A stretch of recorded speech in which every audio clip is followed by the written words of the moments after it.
오늘 우리에게 주신 하나님 말씀은 누가복음 12장 1절에서 12절 말씀입니다. 그동안에 무리 수만 명이 모여 서로 밟힐 만큼 되었더니 예수께서 먼저 제자들에게 말씀하여 이르시되 바리새인들의 누룩 곧 외식을 주의하라. 감추인 것이 드러나지 않을 것이 없고 숨긴 것이 알려지지 않을 것이 없나니 이러므로 너희가 어두운 데서 말한 모든 것이 광명한 데서 들리고 너희가 골방에서 귀에 대고 말한 것이 지붕 위에서 전파되리라. 내가 내 친구 너희에게 말하노니 몸을 죽이고 그 후에는 능히 더 못하는 자들을 두려워하지 말라. 마땅히 두려워할 자를 내가 너희에게 보이리니 곧 죽인 후에 또한 지옥에 던져 넣는 권세 있는 그를 두려워하라. 내가 참으로 너희에게 이르노니 그를 두려워하라. 참새 5마리가 2아사리온에 팔리는 것이 아니냐. 그러나 하나님 앞에는 그 하나도 잊어버리시는 바 되지 아니하는도다. 너희에게는 심지어 머리털까지도 다 세신 바 되었나니 두려워하지 말라. 너희는 많은 참새보다 더 귀하니라. 내가 또한 너희에게 말하노니 누구든지 사람 앞에서 나를 시인하면 인자도 하나님의 사자들 앞에서 그를 시인할 것이요. 사람 앞에서 나를 부인하는 자는 하나님의 사자들 앞에서 부인을 당하리라. 누구든지 말로 인자를 거역하면 사하심을 받으려니와 성령을 모독하는 자는 사하심을 받지 못하리라.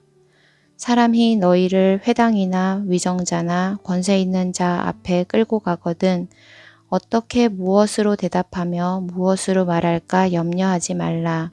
마땅히 할 말을 성령이 곧 그때에 너희에게 가르치시리라 하시니라. 아멘. 누가복음 11장은 살벌하게 끝이 납니다. 종교 지도자들은 예수님께 앙심을 품었고 예수님의 말에 트집을 잡으려고 애썼습니다. 백성들의 반응은 달랐습니다. 예수님께 뜨거웠습니다. 1절입니다. 그동안에 무리 수만 명이 모여 서로 밟힐 만큼 되었더니 수만 명의 사람들이 예수님께 모였습니다. 11장과 다른 청중이 아닙니다. 동일한 청중인데요. 그 수요가 점점 늘어났습니다. 얼마나 많이 모였는지 서로의 발이 밟힐 지경입니다. 거대한 무리가 모였는데 그들도 듣는 자리에서 예수님은 먼저 제자들에게 말씀하십니다. 말씀을 들어야 할 1차적인 대상은 제자이기 때문입니다. 하나님은 모든 사람이 말씀을 듣기를 원하시지만 우선적으로 말씀을 듣길 원하는 대상이 있습니다. 성도입니다. 성도인 우리가 말씀을 듣고 제자답게 살기를 원하시는데요. 제자답게 살기 위해서는 위선을 멀리해야 합니다. 1절 하반절입니다. 예수께서 먼저 제자들에게 말씀하여 이르시되 바리새인들의 누룩 곧 외식을 주의하라. 위선은 연계하는 것, 가면을 쓰는 것입니다. 겉과 속이 다른 것입니다. 표리부동한 사람은 좋은 사람이 아니지요. 좋은 믿음은 위선적일 수가 없습니다. 하지만 위선의 대명사 바리새인들은 사람들에게 존경을 받았습니다. 그들은 기도 시간이 되면 사람들이 보는 시장 한가운데에서 거룩한 척, 경건한 척 기도했습니다. 의식적인 정결 예식은 세세한 부분까지 지켰습니다. 근처에 11조도 했습니다. 그들은 거룩하게 보이는 일에 치중했지 내적인 거룩에는 무관심한 사람들이었습니다. 그들의 거룩은 사람들에게 보이기 위한 거룩이었고 사람들에게 통했습니다. 그러고 보면 위선은 사람들의 눈을 의식할 때 행하는 것 같습니다. 사람들에게 잘 보이려고 좋은 사람의 가면, 거룩함의 가면을 씁니다. 사람들의 눈이 무서워 괜찮은 척, 잘 지내는 척, 신앙 있는 척 가면을 씁니다. 죄인인데 의인인 척 가면을 씁니다. 반대의 경우도 있습니다. 믿지 않는 직장 상사, 친구, 가족의 눈이 두려워 신앙이 없는 척 하기도 합니다. 베드로가 그랬습니다. 예수님이 붙잡혔을 때 너도 그 도당이 있다는 말에 저주하고 맹세했습니다. 나는 저 사람을 모릅니다. 예수님을 배신했습니다. 불신자의 가면을 썼습니다. 우리는 다를까요? 세상이 두렵고 사람이 두려워서 그들에게 우리 자신을 맞추려고 가면을 쓰는데요. 언제까지 가면을 쓸 수 있을까요? 죽는 순간까지 가면을 쓰면 영원히 속일 수 있을까요? 2절, 3절입니다.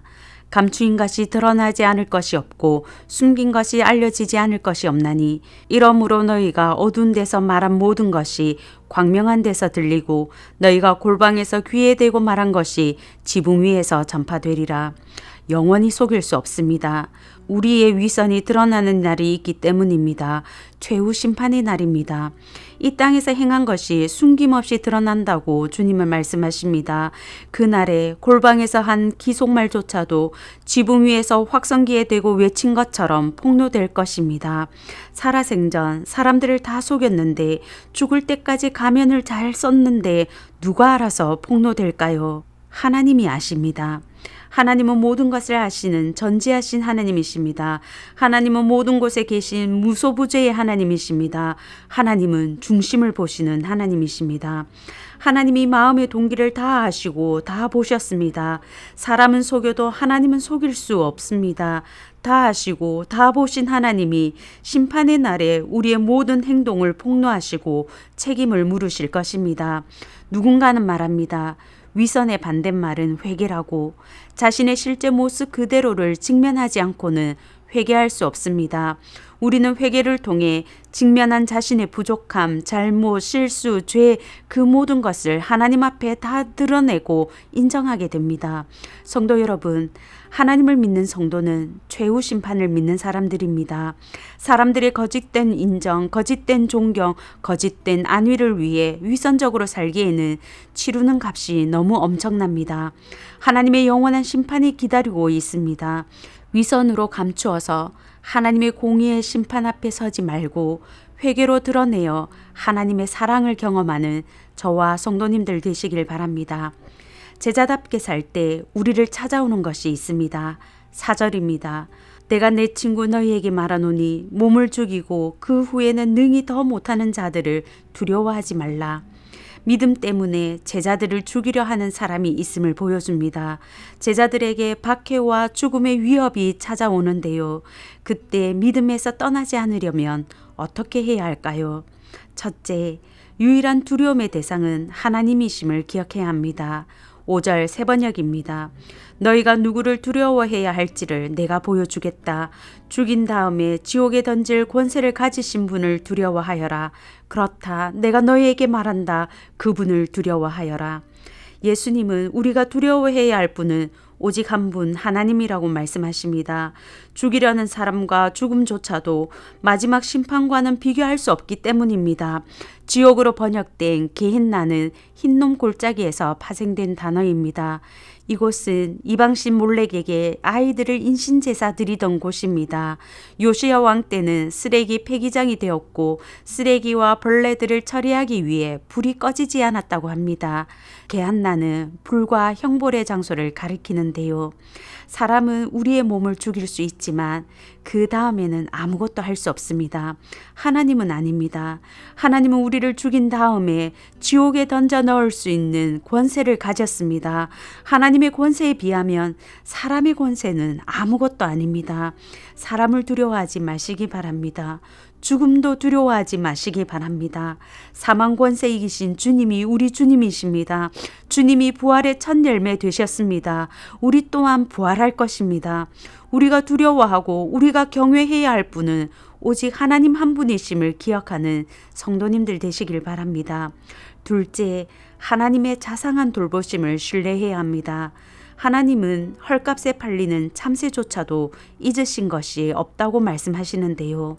당시 참새 5마리가 2 아시리온에 팔렸습니다. 경제적으로 값어치가 없는 존재입니다.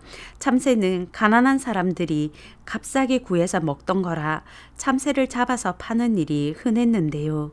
하나님은 값어치 없고 흔한 참새 한 마리가 팔리는 것도 기억하시고 개입하신다고 말씀하십니다. 그 하나님이 성도가 박해와 죽음의 위협 속에 놓인 것을 무심히 보시고 지나치실까요? 주님이 내 친구라고 부르는 부른 제자들입니다. 하나님이 택하시고 부르신 자들입니다. 하나님이 자녀 삼으신 하나님의 아들, 딸입니다.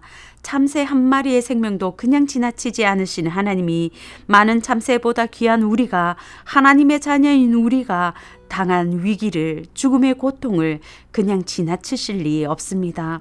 성도 여러분, 죽음의 공포와 두려움이 몰려올 때에 우리 머리카락까지도 다 세고 계신 자상하신 아버지 하나님을 바라보시기 바랍니다.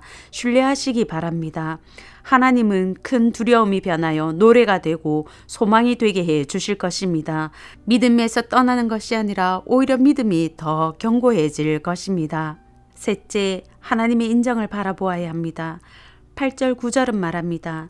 사람 앞에서 우리가 인자로 오신 예수님을 인정하면 하나님의 사자들 앞에서 예수님이 우리를 인정하시고, 사람들 앞에서 인자를 부인하면 하나님의 사자들 앞에서 부인당할 것이라고 말합니다. 이 땅에서의 예수님을 향한 우리의 고백과 삶이 영원한 운명을 결정짓는데요. 사람의 인정을 바라보면 타협하기가 쉽습니다. 사람을 두려워하면 그 사람에게 우리 자신을 맞추느라 신앙을 양보하게 됩니다. 그러면 마지막 날 주님이 이렇게 말하지 않을까요? 내가 너희를 도무지 알지 못하니 불법을 행하는 자들아, 내게서 떠나가라. 하나님의 인정을 바라보는 사람은 다릅니다. 죽음의 위협이 와도, 실직과 따돌림의 위협이 와도 제자의 길을 걷습니다. 성도의 삶은 이 땅에서 살아남는 것이 목적이 아니기 때문입니다. 현재의 고난은 장차 우리에게 나타날 영광과 좋게 비교할 수 없는 것을 알기 때문입니다. 성도 여러분, 지금 우리가 살고 있는 이 평범한 삶이, 우리가 사는 이 믿음의 일상이 영원한 운명을 결정지음을 믿으시기 바랍니다. 당장은 고난이고 당장은 손해 같아도 예수님을 인정하는 신앙의 삶을 묵묵히 살아갈 때 한날 하나님이 인정해 주실 것입니다. 칭찬해 주실 것입니다. 우리의 유일한 두려움의 대상이요, 다정한 보호자요, 영원한 인정자인 하나님을 바라봄으로 어떠한 고난과 핍박과 위기 앞에서도 예수 신앙 지키며 믿음으로 사는 예수님의 제자들 되시길 바랍니다. 이제 들은 말씀과 교회를 위해 기도하겠습니다. 첫째, 위선을 멀리하고 고난 중에도 믿음 지켜서 마지막 날 하나님께 인정받는 제자 되게 하소서. 둘째, 2월 25일 리더 세미나 위에 하나님의 은혜와 공감의 은사를 부어 주소서.